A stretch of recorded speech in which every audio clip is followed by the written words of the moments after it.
आज का हमारा डिस्कशन का टॉपिक है ब्रेड फर्स्ट सर्च। तो कल मेरी आवाज आ रही है? कल मैंने आपको एक छोटा सा असाइनमेंट दिया था कि आपको क्यू और अपना स्टैक के बारे में पढ़ के आना था। तो क्यू क्या है और ये स्टैक क्या है, ये कौन बताएगा?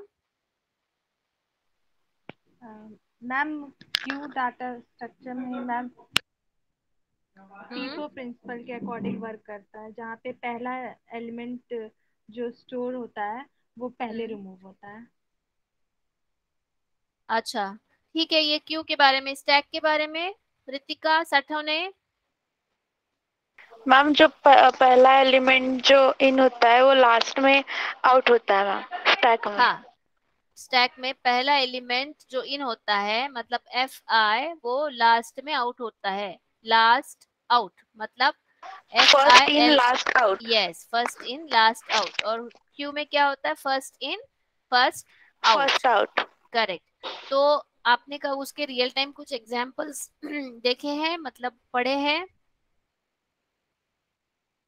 मैम मैम हाँ। क्यू क्यू स्टैक स्ट्रक्चर का एग्जांपल जैसे कि हम लोग रेलवे स्टेशन पे टिकट लेने जाते हैं। यस, तो तो जो फर्स्ट लाइन में लगता है वही फर्स्ट आउट हो जाता है टिकट के समय पर। और स्टैक में क्या है एग्जांपल? मैम जैसे प्लेट्स रखे हैं ढेर सारे, तो जो पहले हम लोग प्लेट रखे जो लास्ट में प्लेट रखते हैं हम लोग ऊपर सबसे, उसको हम हाँ, लोग पहले उठाते हैं, वो स्टैक है। निकालते हैं।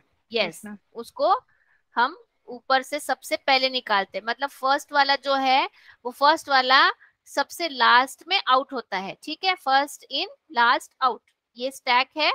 और क्यू में फर्स्ट इन फर्स्ट आउट।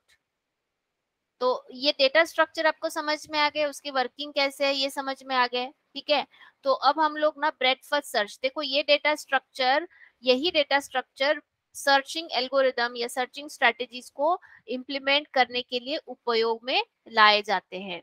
तो यहाँ पर आप स्क्रीन पर देख सकते हैं कि अब आज हम लोग ब्रेड फर्स्ट सर्च के बारे में देखने वाले हैं। ब्रेड फर्स्ट सर्च क्या है और उसको हम लोग किस तरीके से इम्प्लीमेंट करते हैं, ये एग्जाम्पल से हम पढ़ने वाले।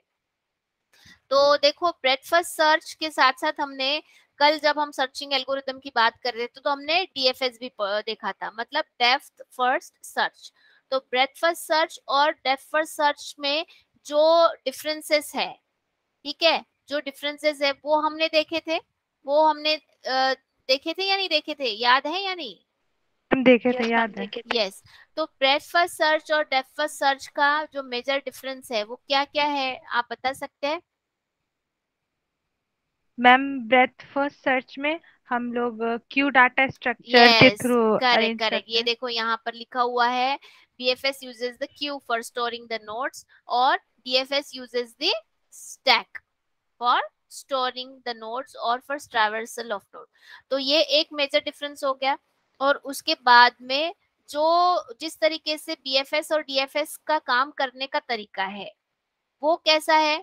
DFS जो है वो लेवल बाय लेवल जाता है। मैम लेवल बाय लेवल मतलब जीरो लेवल कंप्लीट करने के बाद, स्टार्टिंग नोड कंप्लीट करने के बाद वो लेवल 1 के सारे नोड्स को एक्सप्लोर करेगा या फिर लेवल 1 के सारे नोड्स को विजिट करेगा। ये क्या किस में होता है? डीएफएस में। लेवल 1 के सारे नोड्स को विजिट अच्छा करेगा, ये किस में होता है? बीएफएस में होता है या डीएफएस में होता है? मैम, लेवल वाइज तो सर्च हम लोग डीएफएस में करेक्ट, हाँ करते हाँ, हैं। डीएफएस में। तो आपने पहले बीएफएस में होता है वो, आपने पहले डीएफएस बोल दिया था। तो ये जो डीएफएस है इसमें क्या होता है कि लेवल 1 के सारे नोड्स को हम विजिट करते हैं। ठीक है, लेवल वाइज फिर नीचे नीचे हम लोग जाते हैं। अब डीएफएस में क्या होता है? डीएफएस में हम लोग एक पाथ को फॉलो करते हैं, पाथ को फॉलो करते हैं और पाथ को सीधा हम लोग एंड तक प्रोसीड करते जाते हैं। आ रही है बात ध्यान में? तो ये मैम हमने कल, हाँ हमने कल उसके कैसे किस तरीके से वर्किंग होती है वो हमने ब्रेथ फर्स्ट सर्च की भी देखी थी और डेप्थ फर्स्ट सर्च की भी देखी थी। तो ये जो BFS और DFS है, ये दोनों भी सर्चिंग मेथड्स है, सर्चिंग एल्गोरिदम्स है, और खास करके उसे हम लोग ट्रैवर्सिंग मेथड बोलते हैं। मतलब ट्रैवर्स कैसे करेंगे, ट्रैवर्सिंग, ये जो शब्द है ये जरूरी नहीं है कि हम लोग जगह की बात करें। इस तरीके के लॉजिक हमारे लिए इतने उपयोग के हैं कि जैसे कि फॉर एग्जाम्पल, जैसे मैं बता रही हूँ, सोशल मीडिया वेबसाइट्स पर हम लोग जाते हैं, हमारी फ्रेंड लिस्ट होती है, उसके बाद में हमारे फ्रेंड के भी फ्रेंड्स होते हैं, आ रही बात ध्यान में? Yes ma'am. फिर उनके भी फ्रेंड्स के फ्रेंड्स होते हैं। तो क्या हो रहा है यहाँ पर एक तरीके से ग्राफ स्ट्रक्चर या ट्री स्ट्रक्चर बन रहा है। हाँ, अब उसको हम कैसे ट्रैवर्स करेंगे? मान लो कि जब फेसबुक आपको बताता है रिकमेंडेशन, फेसबुक जब आपको रिकमेंडेशन बताता है, तो वो पता है कैसे बताता है? कि समझ लो कि रितिका मेरी दोस्त है, मेरी दोस्त डायरेक्ट है, मतलब मैंने उसको ढूंढा और मेरी फ्रेंड लिस्ट में ऐड किया। अब क्या होता है कि जो फेसबुक के जो एल्गोरिदम्स है वो ऐसे कुछ मैकेनाइज्ड है कि वो क्या करते हैं, वो देखते हैं कि रितिका के लिस्ट में कौन है जो कि मेरे लिस्ट में नहीं है, ठीक है। और रितिका के लिस्ट में जो है और मेरे लिस्ट में अगर है, और अगर ऐसा कुछ कॉमन फ्रेंड मिल जाता है, तो वो क्या करता है, सजेशन देता है। फेसबुक सजेशन देता है या नहीं देता है आपको? देते हैं। फिर हम लोग बोलते हैं अरे वाह, ये तो बहुत ही बढ़िया, मैं तो भूल गई थी मेरी ये दोस्त को, तो फेसबुक ने मुझे सजेस्ट कर दिया। तो इस तरीके से देखो वो सर्च करता है। अब समझ में आ रहा है सर्चिंग कैसे होती है, क्या कमाल है सर्चिंग एल्गोरिदम्स में। Yes ma'am. ये आपके सोशल मीडिया वेबसाइट्स पे भी आपको फ्रेंड्स की लिस्ट सजेस्ट करने में या फिर उस तरीके से उस लिस्ट को बनाने में, हाँ, वो करता है। अब दूसरा ये है कि आपका, और एक एग्जांपल मैं देती हूँ, जब हम लोग कोई वेबसाइट को विजिट करते हैं, ठीक है, तो कभी कभी क्या होता है कि ये जो वेबसाइट के जो सब लिंक्स होते हैं, पता है ना आपको, होम पेज से जुड़े हुए कई सारे वेब पेजेस होते हैं। Yes ma'am. हाँ, मतलब मान लो होम पेज है, एक होम पेज है, होम पेज में 10 लिंक है, मतलब 10 अलग वेब पेजेस जुड़े हुए हैं। फिर 10 वेब पेजेस को और भी कहीं और 2 4 5 ऐसे अलग अलग पेजेस कनेक्टेड है। आ रही है बात समझ में, स्ट्रक्चर समझ में आ रहा है? Yes ma'am. तो उस वेब पेजेस को हम कैसे एक्सप्लोर करेंगे? यही है सर्चिंग एल्गोरिदम्स। इसी searching algorithm, basic searching algorithm से हम लोग उसको एक्सप्लोर करेंगे, जिसे हम लोग वेब क्रॉलर्स बोलते हैं। क्या बोलते हैं? क्रॉलर्स। वेब क्रॉलर्स क्या करता है? वो वेबसाइट्स को क्रॉल करता है, मतलब पूरे वेब पेजेस को फेच करता है। कभी कभी हम देखते हैं कि हम लोग ना पूरा वेबसाइट भी डाउनलोड कर सकते हैं। कैसे डाउनलोड करेंगे? ये पूरा वेब पेजेस को सर्च करेगा, मतलब वो सर्च करने के बाद में, मान लो BFS है, BFS के माध्यम से वो पूरे लिंक्स को, पूरे नोड्स को, मतलब लिंक का मतलब है नोट्स, लिंक का मतलब यहाँ पर क्या है, नोट्स, नोट्स। वो आपको विजिट करेगा और विजिट करने के बाद वो पूरा डाउनलोड करेगा। तो ये वेब क्रॉलर्स भी एक BFS का, DFS का एक एग्जाम्पल, BFS का खास करके एग्जाम्पल है। सोशल मीडिया वेबसाइट्स भी मैंने बता दी है।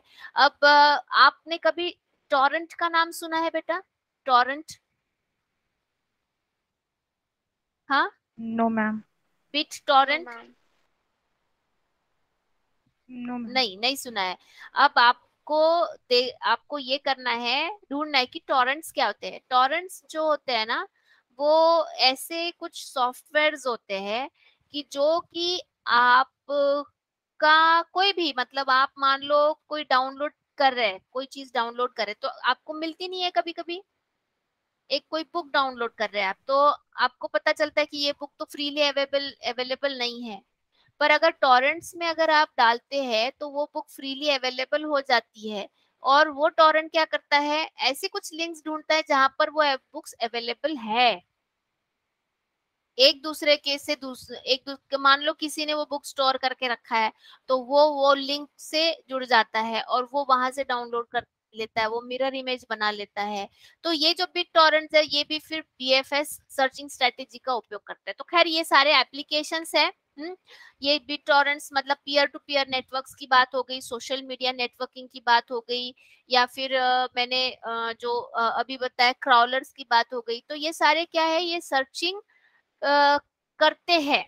तो सर्चिंग का मतलब है ट्रैवर्सिंग, ये ट्रैवर्सिंग मेथड्स है, ये बीएफएस और डीएफएस दोनों भी ट्रैवर्सिंग मेथड्स है।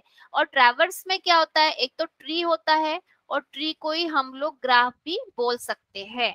ट्री ट्रैवर्सल या फिर ग्राफ ट्रैवर्सल प्रोसेस होती है, और उसमें खास करके अगर ग्राफ हम लोग बोलते हैं तो उसमें दो चीजें महत्वपूर्ण है। कौन सी? कि ग्राफ जो है वो आपका ग्रुप ऑफ क्या है, वर्टाइसेस और एजेस। ग्राफ आपका वर्टाइसेस और एजेस का कनेक्टिंग एक एंटिटी है। तो जो जनरल ग्राफ आपने देखा होगा ना, ग्राफ का मतलब ऐसा नहीं है कि हम 9वीं 10वीं कक्षा में जहां पर ग्राफ वगैरह है वैसा नहीं। ग्राफ का मतलब है कि कई सारे नोड्स एक साथ कनेक्टेड है, और वर्टाइसेस जिसे हम बोलेंगे, और वो जो वर्टाइसेस है वो एजेस से जुड़े हुए होते हैं। जैसे कि मैं यहाँ पर ये कर रही हूँ, देखो ये मेरा एक वर्टाइसेस है, ये दूसरा वर्टाइसेस है, ये तीसरा है, ये चौथा है।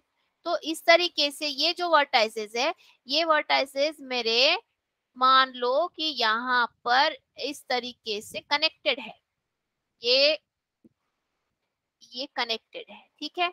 हो सकता है ये इस तरीके से हो।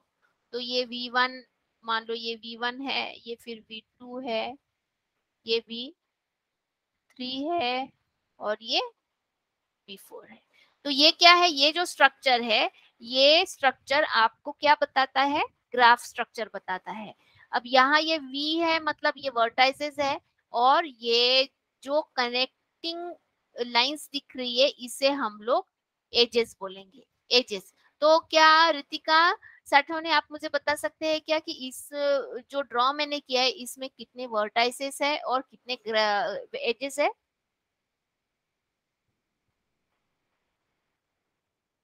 कितने वर्टाइसेस? हाँ,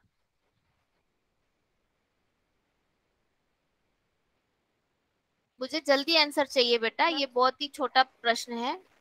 वर्टाइसेस कितने हैं और एजेस कितने हैं?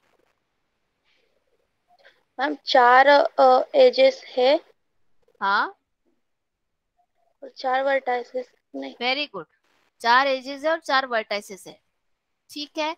इतने इतने डिस्कशन में, प्रिलिमिनरी डिस्कशन में किसी को कुछ डाउट है? Ma'am no ma'am. ओके, तो देखो ये डिफरेंस है। डिफरेंस क्या क्या है बीएफएस और डीएफएस में, हम कुछ डिफरेंसेस पहले से ही डिस्कस कर चुके हैं।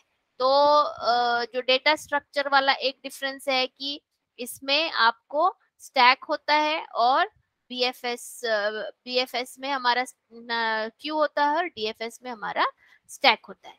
ये आप देख सकते हैं, ये फिर से रिपीट कर रही हूँ मैं। और ये जो सोर्स है, तो इस सोर्स के टर्म्स में बीएफएस और डीएफएस का क्या डिफरेंस है? BFS is better when target is closer to the source. BFS किस तरीके से अच्छे से काम करेगा, जब आपका जो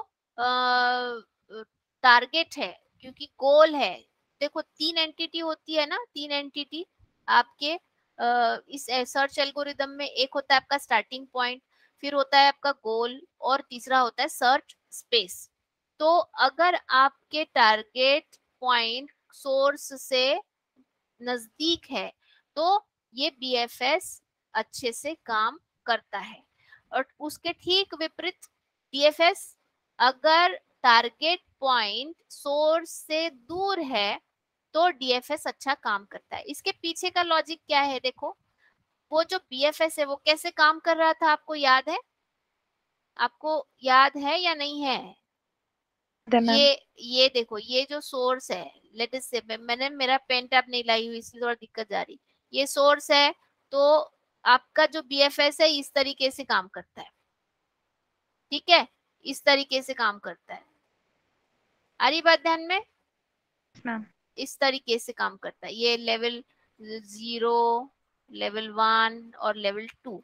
और जो बीएफएस है वो बीएफएस इस तरीके से काम करता है। देखिए ये सोर्स है, फिर ये उसका एक कॉमन पाथ पकड़ के वो एंड तक जाता है। तो इसका मतलब है कि यहाँ ये जो सोर्स है और ये जो टारगेट है, तो यहाँ पर अगर सोर्स और टारगेट के बीच में कई अंतर है या फिर सोर्स टारगेट से दूर है, तो हम क्या बोलेंगे कि यहाँ पर डीएफएस बहुत अच्छे से काम करता है। और अगर सोर्स टारगेट से मतलब या फिर टारगेट सोर्स से पास है तो बीएफएस अच्छे से काम करता है। ठीक है, ये क्यों समझ में आ गया? मैम। अब आगे देखो, suitability for decision tree. Suitability of decision tree में क्या है? अगर बीएफएस की बात करते हैं तो बीएफएस डिसीजन ट्री में सुटेबल नहीं है। बीएफएस डिसीजन ट्री में सुटेबल इसलिए नहीं है कि बीएफएस क्या करता है, सारे नेबर्स को कंसीडर करता है, सारे नेबर्स को कंसीडर करता है। पर बीएफएस, ये जो बीएफएस है, ये जो जब हम लोग पजल गेम वगैरह खेलते हैं तो इस पजल गेम में इसकी सुटेबिलिटी ऑप्टिमल नहीं है, अच्छी नहीं है। पर उसी तरीके से डेप्थ फर्स्ट सर्च जो है ये डिसीजन ट्री के लिए सुटेबल है।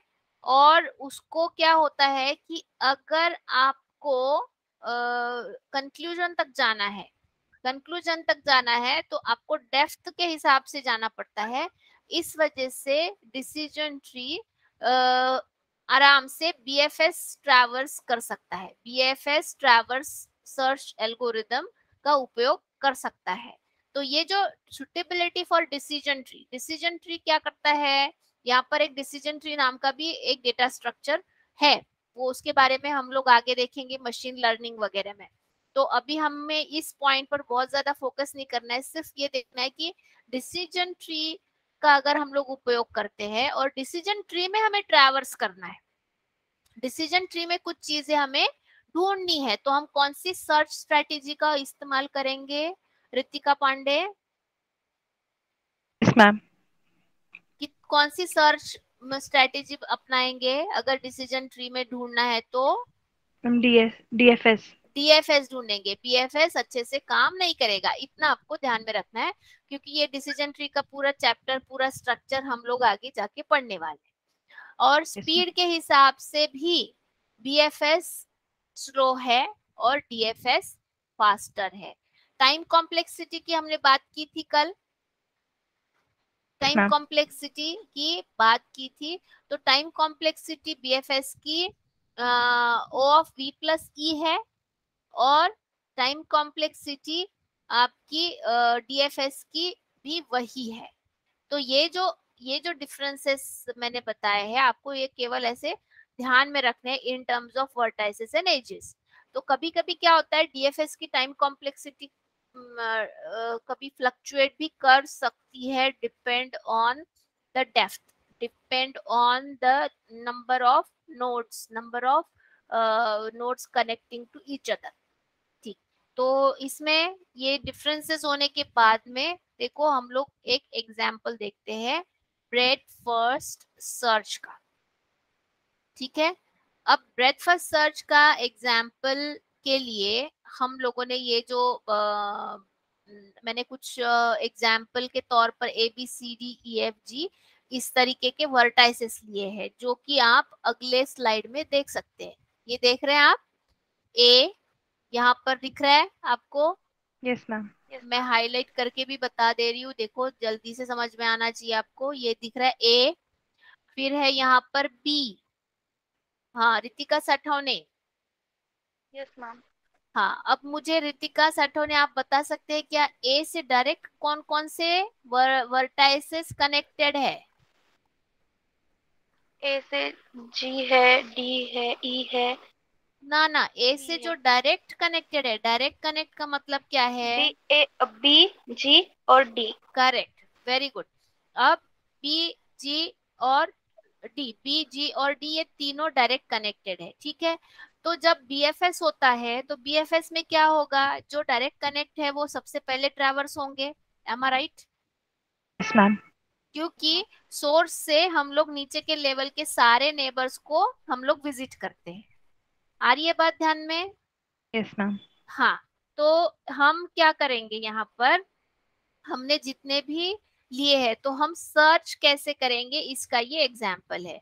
तो सबसे पहले ये जो ग्राफ है उस ग्राफ के जो वर्टाइजेस है ये यहाँ पर दिए हैं, A B C D E F G, ये सारे वर्टाइजेस है। देख रहे हैं आप यहाँ पर A yes B ma'am. C D ये सारे वर्टाइजेस है, पर मैंने पूछा रितिका साठवने से कि उसमें डायरेक्ट कनेक्टेड कौन से, तो रितिका ने सही जवाब दिया, पी जी और डी ये डायरेक्ट कनेक्टेड है।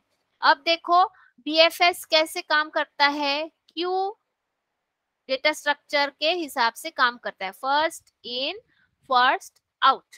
आ रही है बात ध्यान में, फर्स्ट इन फर्स्ट आउट। तो यहाँ पर ये जो ग्राफ है इसका स्टार्टिंग पॉइंट है ए, ठीक है, इसका स्टार्टिंग पॉइंट क्या है, ए। अब अगर ए विजिट करने के बाद क्या होगा, क्यू में मान लो ए है, अब यहाँ पर देखो ये इस तरीके से मैं क्यू बना रही हूँ, ये इस डायरेक्शन में मैं क्यू बना रही हूँ। ये जो क्यू है एक क्यू का मेरा डायरेक्शन है, ठीक है। आ रही है बात ध्यान में? Yes ma'am.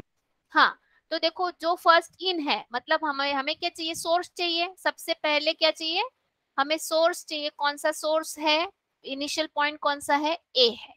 तो ए जो पहले विजिट करेगा तो वो वही पहले आउट होगा, यस मैम। करेक्ट। तो वो पहले हमने यहाँ पर उसको आउट कर दिया। अब फिर उसके बाद में उसके जो नेबर्स है वो कौन कौन से है, डायरेक्ट नेबर्स कौन कौन से है, B B D G. B D G, very good. तो देख सकते हैं फिर बी डी जी, ये बी फिर डी और फिर जी, ठीक है, ये हमने विजिट कर लिए। अब बीडीजी विजिट करने के बाद हमें अभी ये यहाँ पर कौन सा इनिशियल नोड बन गया, ये इसको तो हमने काट दिया, निकाल दिया बाहर। फिर बी हमारा इनिशियल बन गया, ठीक है, बी इनिशियल बन गया या नहीं बन गया, बी डी जी, इसमें ये वाला हमारा इनिशियल नोड बन गया। Yes ma'am. अब बी डी जी ये जो इनिशियल नोड बन गया तो हम क्या करेंगे, बी बी को एक्सप्लोर करेंगे। तो बी के इसमें हमें दिख रहा है यहाँ पर, आप देख सकते हैं यहाँ पर कि बी से डायरेक्ट कनेक्टेड कौन कौन है, ई है, F and E. E, yes, F and E. तो हम यहाँ पर क्या करेंगे, हम लोग यहाँ पर ये जो है बी को रिमूव करेंगे, बी को रिमूव करेंगे, पर साथ ही में उसके जो नोड्स है उसके नेबरिंग नोड्स को यहाँ एनलिस्ट कर देंगे, बी और एफ, ठीक है, बी ई और एफ को एनलिस्ट कर देंगे और ये यहाँ से हम लोग इसको निकाल देंगे। अब उसके बाद में आता है इनिशियल पॉइंट हमारा डी, ठीक है, इनिशियल पॉइंट हमारा या जो जो निकाल रहे हैं वो हम लोग इसको एक साइड में लिखते रहेंगे। डी इनिशियल पॉइंट है, तो यहाँ डी के इनिशियल पॉइंट में मुझे बताओ कि कौन से नोड्स डायरेक्टली कनेक्टेड है, डी से डायरेक्टली कनेक्टेड नोड कौन से है, एफ। And F. एफ है केवल, ए है और एफ। हाँ ए और एफ है, करेक्ट, ए और एफ है। पर यहाँ पर आप देख सकते हैं ए, देखो यहाँ पर ए भी ऑलरेडी विजिटेड है, ए को हम ऑलरेडी विजिट कर चुके हैं या नहीं कर चुके जब हम ट्रैवर्स कर रहे हैं, और हम एफ कर को भी चुके। विजिट कर चुके हैं बी के टर्म्स में। Yes ma'am. तो हमें उसे अलग से लिखने की जरूरत नहीं है यहाँ पर, उसे अलग से लिखने की जरूरत नहीं, इस वजह से हम लोग यहाँ उसको लिस्ट से हम लोग निकाल सकते हैं। फिर बचा डी, जी, उस लेवल का जो जी है वो बच गया। अब देख सकते हैं जी में कौन से नोड्स डायरेक्टली कनेक्टेड है? A and E. A and E. तो ए एंड ई जो है, देखो ए या एंड ई, ए भी विजिटेड है और ई भी ऑलरेडी विजिटेड है बी के टर्म्स में, ठीक है। इस वजह से हमने इसे भी यहां से निकाल लिया। उसी तरीके से हम लोग ई और एफ को भी एक्सप्लोर करेंगे, ठीक है। अब ई की बारी आती है, अब ये सारे निकल गए तो ई की बारी आ गई। अब देखो ई से कौन सा कनेक्टेड है, डायरेक्ट कनेक्टेड कौन सा है ई से? बी एंड जी। या बी और जी। तो अब यहाँ, सॉरी, अब यहाँ आप देख सकते हैं ई से जो कनेक्टेड है बी और जी, ये दोनों भी ऑलरेडी विजिटेड है, तो इसलिए उनको विजिट करने की जरूरत है या उनको अपेंड करने की जरूरत है यहाँ पर? नहीं है, ये नहीं ऑलरेडी है। विजिटेड है। तो बी और जी हमारी लिस्ट में ऑलरेडी है, ऑलरेडी विजिटेड है। तो इस तरीके से हमने इस ई को भी हटा दिया यहाँ से। और फिर हमारा बचा एफ। एफ नोड हमने देखा, एफ से क्या क्या कनेक्टेड है, देखो डायरेक्टली एफ से B and D and C. Yes, तीन। बी, डी और सी, ठीक है, ये तीन कनेक्टेड है। तो देखो बी ऑलरेडी विजिटेड है, यहाँ पर दिख रहा है, ऑलरेडी विजिटेड है। बी यस था मैम। और उसके बाद में क्या था? डी था, डी भी ऑलरेडी विजिटेड है। हाँ, और उसके बाद में सी विजिटेड नहीं है, सी विजिटेड, इसलिए हम लोग यहाँ पर उससे यहाँ पर सी को अपेंड कर देंगे और एफ जो है उससे हम लोग लिस्ट से बाहर, फर्स्ट लिस्ट से रिमूव कर देंगे, ठीक है। और फिर आखिरी में हमारा बचता है सी। तो सी को अगर हम लोग ऑब्जर्व करते हैं तो सी से कौन डायरेक्ट कनेक्टेड है? कोई है क्या और यहाँ पर? नो मैम, एफ नहीं, बस। एफ है, एफ है और एफ भी पहले से विजिटेड है, इसलिए सी अपना लास्ट नोड हो गया और सी को भी हम लोग इनिशियल हटाकर अपना क्यूब के बाहर निकाल देंगे। तो इस तरीके से जो शुरू से लेके तो आखिरी तक का जो ब्रेथ फर्स्ट सर्च का ट्रैवर्स है वो कैसे होगा? A B D G E F और सी, ये आपका इस ग्राफ का आउटपुट है,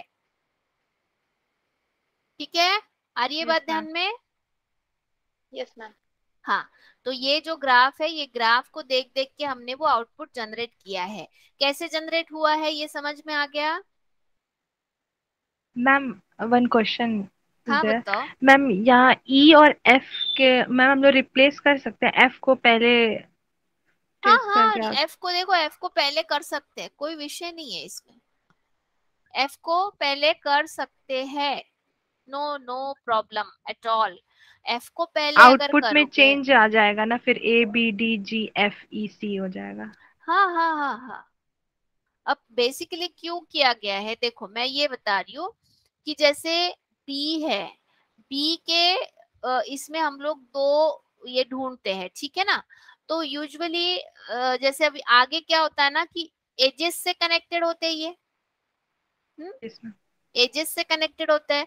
तो हमेशा यहाँ पर मैंने आपको जानबूझकर ये कॉन्सेप्ट इसलिए नहीं बताई, एजेस में ना वेट्स का कॉन्सेप्ट होता है, वेट्स का कॉन्सेप्ट होता है, या फिर एजेस का नंबरिंग दिया जाता है या सीक्वेंस दिया जाता है, ताकि हमें ये पता चले कि भैया हमें पहले कौन सा लेना है और बाद में कौन सा लेना है।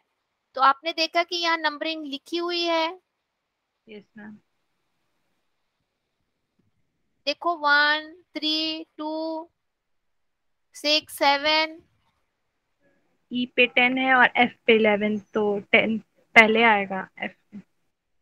हाँ, ना ना ना, एज, ये देखो, ये एज, एजेस का देखो, ये वाला देखो, ठीक है। Yes ma'am.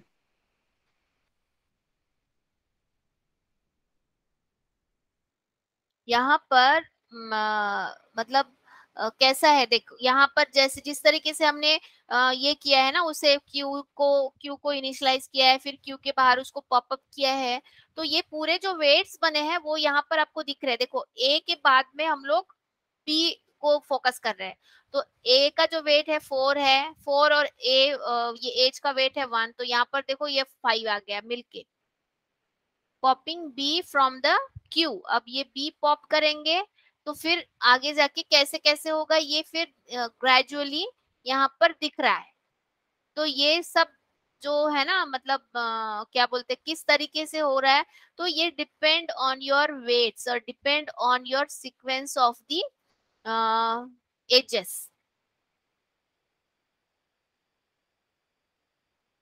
आ रही है, हाँ आ रही है बात ध्यान में भी। मैम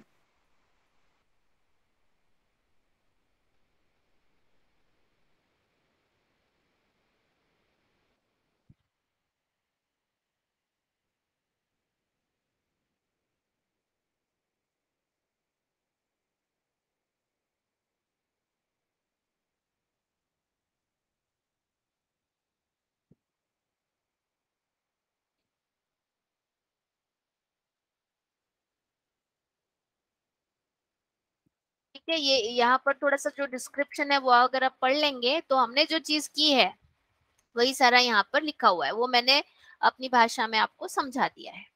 तो मैं ये आशा करती हूँ कि आपको बीएफएस का एग्जाम्पल समझ में आया है, साथ ही में आपको जो डिफरेंसेस है, मेजर डिफरेंसेस है बीएफएस और डीएफएस में क्या अंतर है ये भी समझ में आ गया है, और बीएफएस के जो बेसिक स्ट्रक्चर के बारे में हमने कल देखा था और डीएफएस का जो बेसिक स्ट्रक्चर देखा था वो कैसे काम करता है ये भी आपको समझ में आ गया, ऐसी मैं आशा करती हूँ। ठीक है, यस मैम। ओके।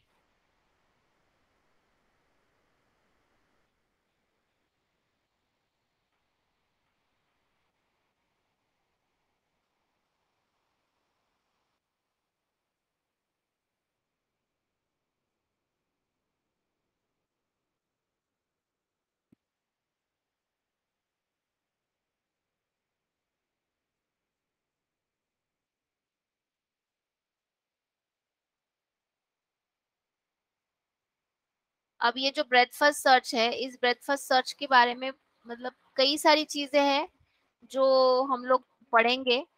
मैं खास करके मैं ये चाहती हूँ कि आप लोग ना ऐसे कुछ सीखो, अच्छे से एल्गोरिदम्स वगैरह सीखो उसका, तो फिर मजा आता है। मतलब सही में लगता है कि भैया हम लोग कुछ पढ़ रहे हैं, नहीं तो ऊपर ऊपर पढ़ने में कोई मतलब नहीं है। तो ये सब मैं जो हमारा डिस्कशन था ये सब ऑनलाइन मैं अपलोड कर दूंगी।